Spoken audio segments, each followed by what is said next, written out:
El enfoque cognitivo va a tener en cuenta las experiencias, las cogniciones, las emociones y las estructuras cognitivas.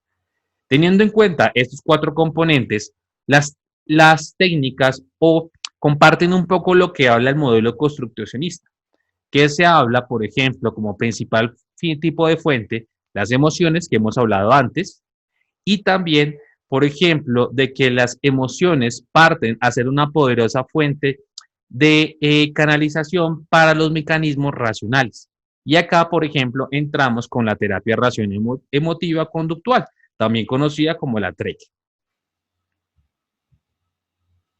Al hablar de las técnicas emocionales frente a la TREC, vamos a enfatizar los componentes del insight emocional y el insight intelectual.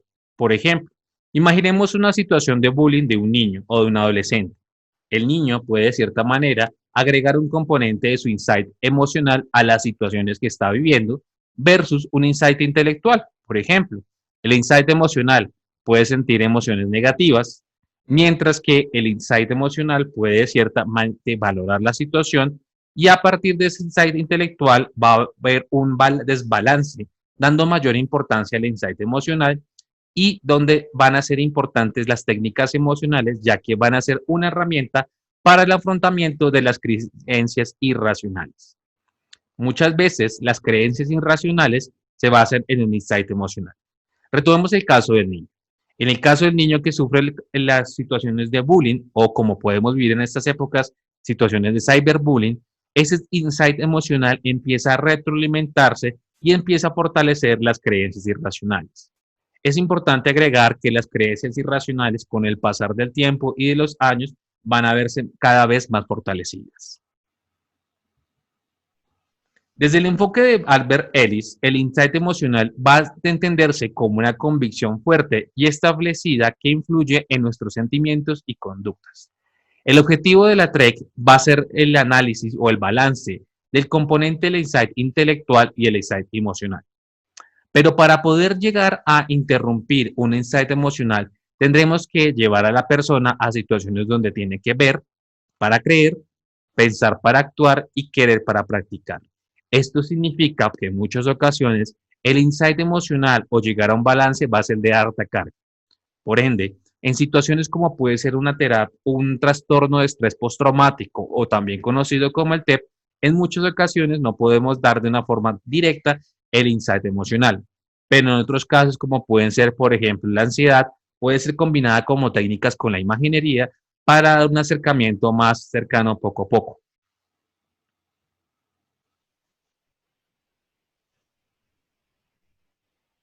Como hemos venido hablando, el insight emocional va a ser, incluye nuestros sentimientos y nuestras conductas.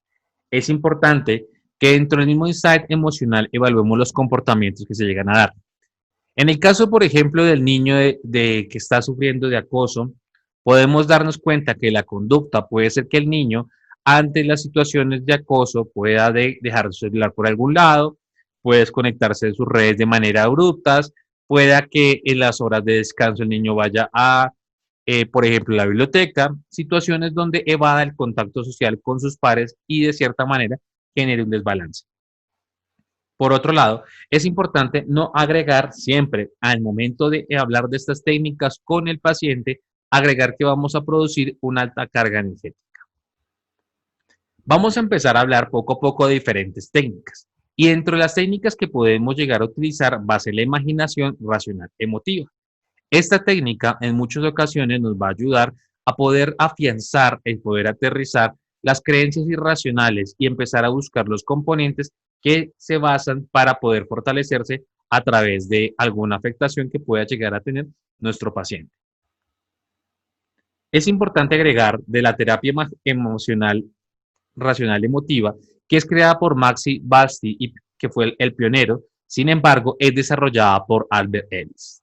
A continuación te voy a hablar paso a paso para que puedas comprender de una forma más detallada de qué basa esta técnica. El paso número uno va a ser que el cliente o el paciente se imagine con una situación de drama las situaciones que pueden ser un activador para él. Para ello, te invito que previo a esta técnica, como un paso número cero, podamos crear y fortalecer la persona en temas como puede ser la relajación, temas como puede ser el tema de la imaginación, para que el momento de hacer estos ejercicios podamos contener y la persona aprenda poco a poco a dominar sus sentimientos. Recordemos que al hacer un ejercicio de dramatización, pues va a causar unos sentimientos determinados en la persona. Y esto al mismo tiempo puede causar, por ejemplo, situaciones de ansiedad, situaciones de pánico o rabia contra uno mismo. Este primer acercamiento del paso número uno lo que busca es poder comprender y que la persona sea más consciente de las emociones y la carga emocional que produce dicha técnica. En el paso número 2, vamos a preguntarle a nuestro paciente qué emoción siente y qué hacer frente al contacto con dicha emoción, cómo la experimentaba en ese momento. Recordemos que previo a este paso también va a ser importante lo que hemos hablado en el inicio del webinar, fortalecer, entender y comprender y que podamos definir las emociones como las vive cada persona. Recordemos que las emociones pueden llegar a cambiar. Muchas veces, si llegas a trabajar estas técnicas con niños, es importante que lo podamos definir de una manera muy clara para ellos. En el paso número 3, le vamos a pedir al usuario que mantenga la situación o la imagen desagradable, pero en esta ocasión vamos a cambiar poco a poco el sentimiento que le provoca por otro negativo, pero algo saludable, como por ejemplo pasar de una situación de depresión, de un estado más crítico, a una situación de tristeza. Esto significará que debemos buscar herramientas y estrategias para que nuestro usuario, el momento de plantear las emociones o las imágenes o los sentimientos, pueda comprenderlos y pueda categorizarlos para así poco a poco irlos cambiando. En el paso número 4, cuando ya el usuario ha logrado cambiar el sentimiento, le vamos a preguntar cómo lo ha cambiado y qué hizo para cambiar. Un ejemplo, imaginemos a una paciente llamada Laura. Laura tiene 40 años y viene de un hogar violento. Sin embargo, Laura, a pesar de que se ha separado de su esposo, todavía se llega a imaginar esas situaciones cuando él llegaba de manera violenta a, de alguna otra manera, maltratarla. Lo que vamos a hacer poco a poco es utilizar el paso 1, el paso 2 y el paso 3 para que poco a poco ella vaya cambiando esas emociones y sentimientos. Recuerda que, aunque estamos hablando de 4 pasos, en el número de sesiones pueden ser diversos, debido a que, como hemos hablado, vamos a trabajar el conocimiento de las emociones, vamos a trabajar la identificación de las mismas, vamos también a trabajar la relajación y la respiración, lo cual van a ser herramientas para poder fortalecer todos estos procesos. Luego de ello, se le empieza a cuestionar a la persona qué ha dicho para cambiarlo y que también empiece a interiorizarlo en su realidad, ya que inicialmente parece que no se hubiera hecho cambios. Sin embargo, el que la persona empiece a ver diferentes estrategias para combatir dichas situaciones va a ser de vital importancia para empezar a cambiar estas ideas poco a poco.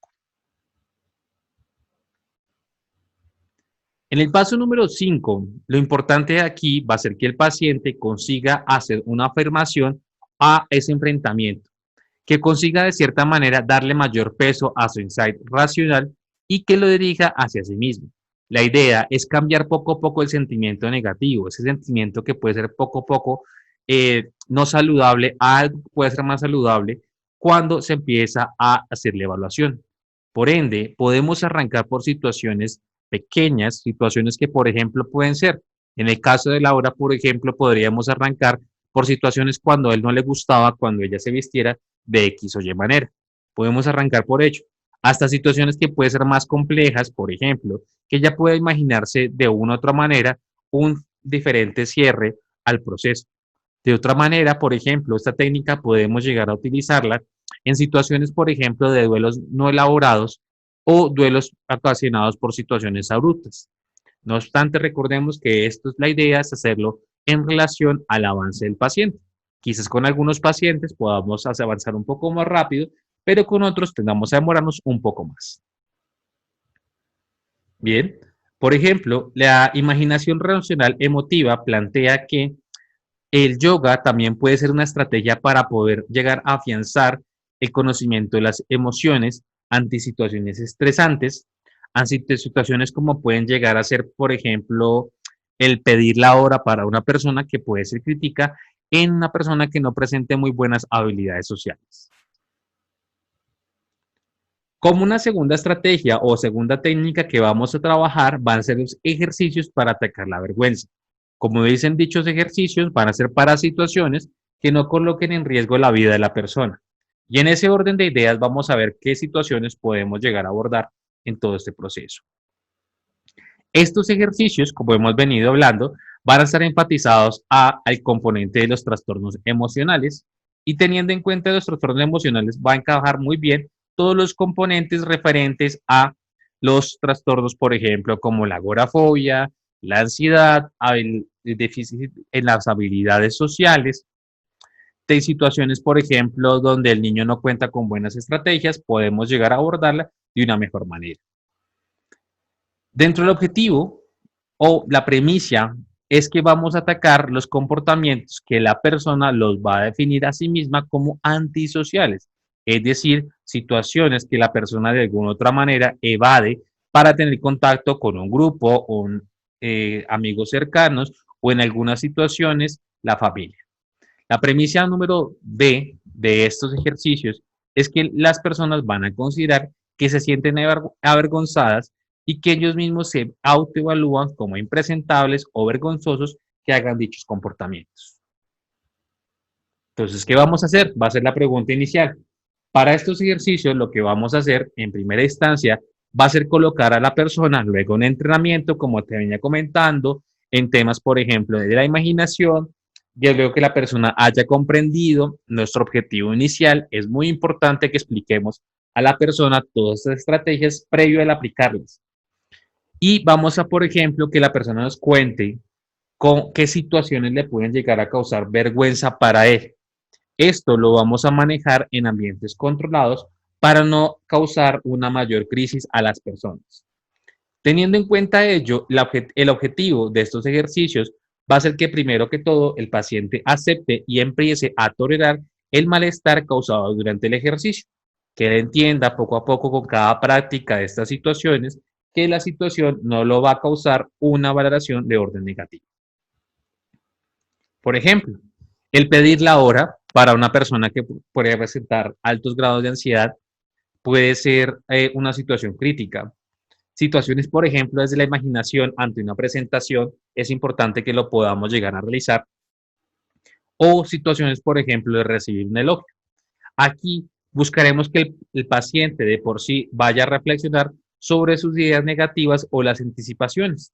El empezar a reforzar a los pacientes de alguna otra manera que están pasando diferentes circunstancias van a llevar a que la persona poco a poco empiece a cambiar sus creencias irracionales. No lo olvidemos, una creencia irracional desde este enfoque está compartido o está construido en diferentes insights de orden emocional. Bien, vamos a hacer ahora lo que es el aumentando el proceso de orden emocional. ¿Cómo podemos llegar a fortalecerlo en todos estos procesos? Al aumentar el procesamiento emocional, es importante trabajar los esquemas emocionales de culpa o vergüenza. Para ellos, podemos llegar a plantearnos preguntas que las puedes llegar a modificar dependiendo cada uno de tus pacientes. En, por ejemplo, llegar a plantearle al paciente por qué piensa que las emociones de él son válidas o son ilegítimas frente a una situación. Un ejemplo, imaginemos que para una persona que quiere hacer una exposición, un universitario, sus emociones no son totalmente válidas o son invalidadas de alguna otra manera. Bien, por ejemplo, el por qué no debería tener los sentimientos que tiene. Muchas veces, por ejemplo, en las situaciones de duelo, algunas de las personas puede que en los duelos no elaborados considere que no es válido presentar sentimientos de emoción negativa, como puede ser la tristeza, la rabia o la angustia. Y en ese orden de ideas va a ser de vital importancia que podamos llegar a analizarlo y darle a entender poco a poco a través del análisis de que la persona entienda que pueden ser sentimientos necesarios. Como una tercera y cuarta pregunta podremos llegar a plantear, ¿es posible que los demás tengan sentimientos similares en esas situaciones? Por ejemplo, imaginemos que trabajamos con, en esta ocasión, no con la víctima de bullying, sino vamos a trabajar en este caso, por ejemplo, con el agresor. El llegar a plantear en un adolescente o en un niño que pueda ser agresor que los sentimientos de situaciones, por ejemplo, que vive la víctima, es importante trabajarlo con ellos. Acá te dejo algunas preguntas que, por ejemplo, pueden ser como, ¿cómo sabes que una emoción es mala? Muchas veces entre lo que hemos hablado y frente a la premisa del procesamiento de la emocional es que se invalidan los sentimientos. Y como, por ejemplo, pueden ser las emociones por una persona, por una situación, y para ello, por ejemplo, acá se puede manejar el ejercicio o la técnica del semáforo en rojo, a lo cual te invito a que nos sigas en YouTube, donde tenemos un video dedicado a la técnica del semáforo en rojo. Una pregunta que podemos llegar a plantear es en parejas, por ejemplo, si alguien llega a salir dañado por tus emociones. Muchas veces el entender las emociones propias es un reto de alta dificultad, pero el llegar a entender la comprensión de dos personas en las emociones y cómo mis acciones pueden llegar a afectar a otro va a ser de un eje crucial para lo que son intervenciones en pareja. Por otro lado, por ejemplo, el llegar a darse cuenta que tener un sentimiento negativo o positivo no significa actuar motivado por él. Por ejemplo, en las situaciones de crisis, como hemos hablado anteriormente, en algunas ocasiones vamos a encontrar que la gente se deja llevar por sus sentimientos y al mismo tiempo puede llegar a lastimar a otras personas. En este orden de ideas, el ejercicio va a costar de que las personas puedan entender cómo podemos manejar todas las emociones. Como una cuarta técnica de lo que hemos hablado van a ser los diálogos de la imaginación. Para aquí, por ejemplo, en el caso de los niños, podemos llegar a trabajarlo a través de metáforas, a través de cuentos, a través, por ejemplo, de estrategias como pueden llegar a ser el uso de marionetas, a lo cual te invito a que veas los videos que tenemos en el canal de YouTube referente a estas temáticas. ¿Cómo vamos a abordar este ejercicio? Y acá, por ejemplo, podemos trabajarlo en el caso para padres, o podemos trabajarlo, por ejemplo, para el caso de parejas, o podemos llegar a trabajarlo en un caso, una situación, en el tema, por ejemplo, como puede ser el maltrato infantil, cuando, por ejemplo, están en fase de adolescencia. Y acá, por ejemplo, que vamos a abordar, esta parte lo vamos a enfatizar para el tema de pautas de crianza. Vamos a hablar con los padres y realizaremos diálogos imaginarios con ellos mismos y buscaremos que cada uno de los pacientes se coloque en el ejercicio del niño vulnerable, que es un ejercicio que es muy fortalecido por las técnicas de Jung. Jung, de cierta manera, nos define, por ejemplo, lo que es la conceptualización del déficit emocional, y es que la persona en este ejercicio de imaginería comprenda y nos comente cuáles son sus déficits emocionales que piensa la persona que le llegan a hacer falta por X o Y situaciones que en sus ejercicios de crianza hubiesen faltado. Por ejemplo, una carencia afectiva, una carencia emocional, demostraciones de afecto, como pueden ser las pautas de crianza, límites, muchos de esos aspectos que puede que resalten y que nos llevan a entender de por qué una persona puede reaccionar de X o Y manera en su fase adulta. La técnica, como hemos venido hablando, tiene como objetivo los siguientes aspectos. Primero, desarrollar diálogos en la imaginación con las personas en los esquemas de la infancia. Entender esos esquemas va a ser muy importante en algunas situaciones para entender por qué las personas pueden reaccionar de X o Y manera. En el ejercicio planteado del niño vulnerable de Jung, nos plantea que en muchas ocasiones estos esquemas son fortalecidos por los modelos observados de los padres. Un ejemplo, imaginemos que un hombre no decide no llorar porque considera que el llorar es un sentimiento malo. Esto puede verse en algunas ocasiones fortalecido por los modelos que haya tenido. Es importante que durante este ejercicio el paciente cierre los ojos e imagínese a él o ella con su padre en una situación preocupante y que podamos entender que el paciente podrá expresar sus emociones negativas, como un ejemplo, la cólera, la rabia, que él aprende a identificarse con sus necesidades que no fueron cubiertas a través de los ejercicios de imaginación y esto de por sí va a causar una catarsis.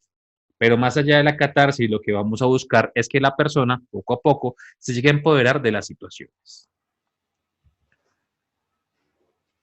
Bien, algunas expresiones de los pacientes entre estos ejercicios pueden ser, por ejemplo, una paciente, Carolina, de 23 años, nos reportaba lo siguiente cuando hacíamos estos ejercicios.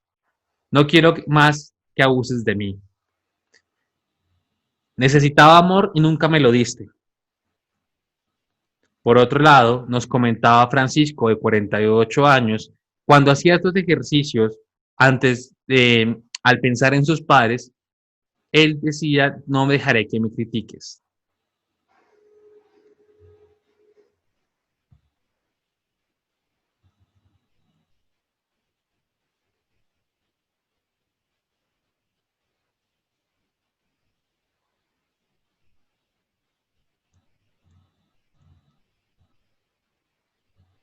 En esta técnica también vamos a buscar que los pacientes lleguen a entender lo que son sus derechos y sus necesidades básicas en sus etapas de niños. Pueden entenderse en muchas ocasiones que estas fases no son entendidas muchas veces cuando están en la fase de niños, pero entendidas y comprendidas cuando son las fases de adultos. Después de aprender y ventilar esos sentimientos negativos, el paciente podrá llegar a entender de una mejor manera cómo aprender a manejarla y de cierta manera perdonar a esos progenitores si llegase a faltar.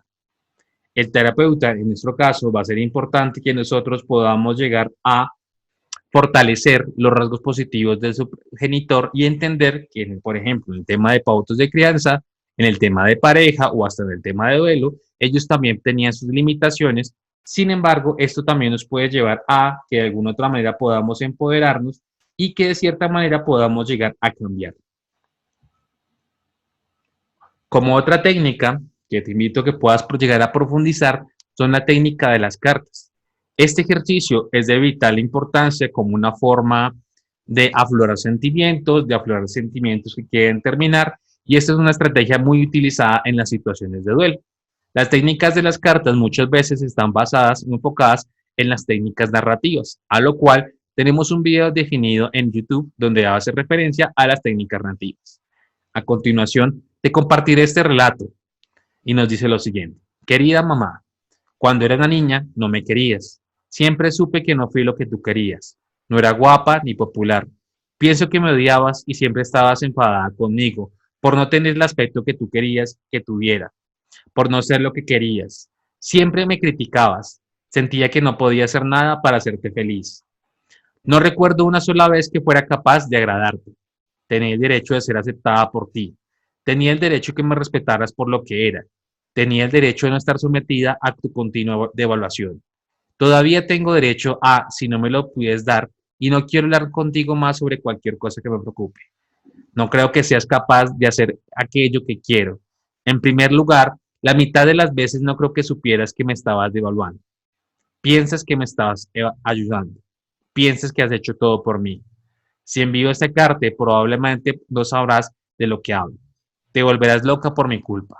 Me gustaría que comprendieras, pero si pudieras, probablemente no hubiera escrito esta carta. Como te podrás dar cuenta, en este caso, Kate, que es un nombre inventado para proteger la identidad de nuestros pacientes, nos lleva a entender que la carta o la narrativa lleva a que la persona pueda desahogarse un sentimiento, puede ser de orden positivo o de orden negativo. Esto también puede pasar, por ejemplo, en las situaciones de ruptura de pareja, en las situaciones de duelo no mal elaborados o, por ejemplo, en situaciones como pueden ser las víctimas de violencia de género, como pueden llegar a abordarlas como una estrategia para que la persona pueda desahogar muchos sentimientos que no podría desahogar en consulta o con la pareja en vivo. Bien, hemos llegado al final de este webinar. Esperamos que haya sido de tu agrado.